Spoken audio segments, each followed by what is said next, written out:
Praise the Lord मोर समस्त भाई और भूणी माने ईश्वर वाक्य कहे शांतिकारक लोक धन्य कारण से माने ईश्वर संतान बोली ख्यात हे।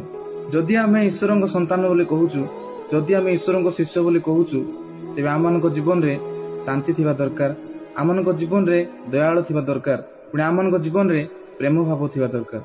किंतु आमे माने अन्य मानक सहित अशांति करूचु, अन्य मानक सहित झगड़ा करूचु, पुणी अन्य मानक प्रति दयालु नहीं कि अन्य मानक प्रति प्रेम भाव नहीं।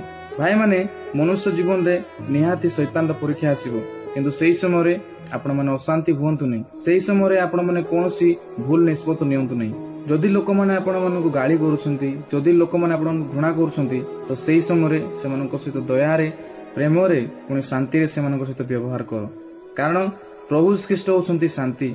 जदि हम प्रकृत ईश्वर संतान बोली कहूचु, जदि हम प्रकृत ईश्वर शिष्य बोली कहूचु, ताहले हम प्रत्येक मुहूर्त रे शांति रे थिबा दरकार। तो भाई माने एही वीडियो को आपनकर प्रत्येक फ्रेंड्स मानकु शेयर करंतु, जेपरि हमने प्रत्येक जीवन रो कोनोसी मुहूर्त रे मध्य शांति रे रहिबा, पुणी ईश्वर संतान बोली ख्यात हेबा। आमेन।